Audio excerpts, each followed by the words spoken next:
dalam beberapa hari ini, media-media kita dipenuhi dengan satu topik, yaitu kerusuhan. Asap membumbung tinggi, jalanan kacau, dan amarah membara di berbagai kota di Indonesia. Pertanyaannya, mengapa semua ini terjadi? Apakah ini hanya luapan emosi sesaat, atau apakah ada masalah yang jauh lebih dalam? Hari ini saya akan membedah tuntas apa yang sebenarnya memicu semua ini, dan yang lebih penting, apa yang bisa kita lakukan.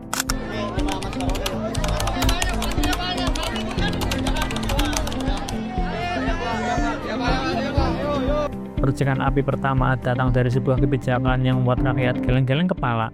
Di tengah kesulitan ekonomi, pemutusan hubungan kerja di mana-mana, dan harga yang melambung, tiba-tiba muncul berita bahwa DPR mengusulkan tunjangan perumahan sebesar 50 juta rupiah per bulan. Ini bukan sekedar angka, ini adalah simbol dari ketidakpekaan para wakil rakyat yang seolah hidup di planet lain. Mereka menganggap bahwa tunjangan ini adalah hal yang wajar, sementara jutaan rakyat harus berjuang mati-matian hanya untuk memenuhi kebutuhan pokok. Tentu saja amarah rakyat pun meledak.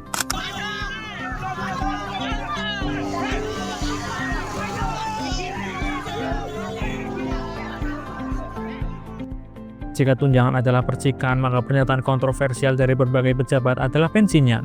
Saat rakyat mengkritik, bukannya mendengarkan, mereka justru mengeluarkan kata-kata yang menghina dan merendahkan. Ada beberapa pejabat yang menyebut rakyat tolol dan bodoh. Ada juga yang mencemooh demonstran.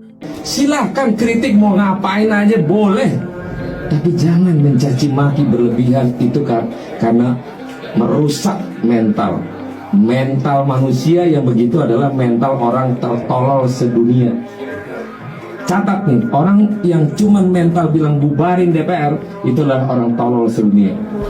Pernyataan-pernyataan ini tidak hanya melukai, tetapi juga menegaskan bahwa ada jurang yang dalam antara para elit dan rakyat yang mereka wakili. Tapi tunggu dulu, kerusuhan ini bukan hanya soal tunjangan dan kata-kata kasar. Ini adalah akumulasi dari frustasi yang sudah lama terpendam. Selama berbulan-bulan kita menghadapi biaya hidup yang makin mahal, kenaikan pajak yang mencekik, dan lapangan kerja yang semakin sempit. Ketika tunjangan fantastis ini diumumkan, itu seperti menuangkan air garam ke luka yang masih basah. Rakyat merasa dipermainkan. Kerusuhan ini adalah luapan emosi dari mereka yang merasa sudah tidak punya apa-apa untuk hilang.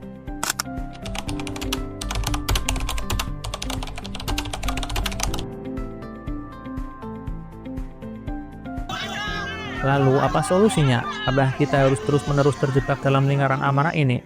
Tentu saja tidak, ada jalan keluar. Dan ini harus dimulai dari dua sisi. Pertama, untuk pemerintah, mereka harus bertindak. Cabut kebijakan yang tidak pro rakyat, dengarkan suara rakyat dan buka dialog. Gunakan pendekatan yang humanis, bukan represif. Aparat keamanan harus jadi pengayom, bukan jadi alat untuk memadamkan kritik. Perbaiki ekonomi, ciptakan lapangan kerja, dan tunjukkan bahwa pemerintah ada untuk rakyat, bukan untuk diri sendiri.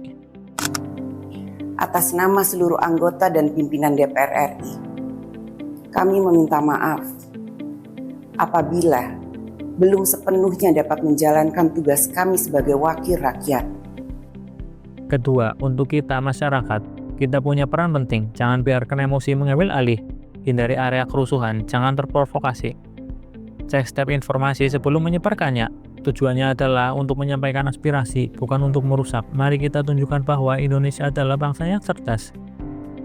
Kerusuhan ini adalah alarm, sebuah peringatan keras. Jika kita tidak bertindak, amarah ini bisa menghancurkan. Tetapi jika kita mengubah amarah ini semua energi untuk perubahan, kita bisa membangun Indonesia yang lebih baik, adil, dan sejahtera.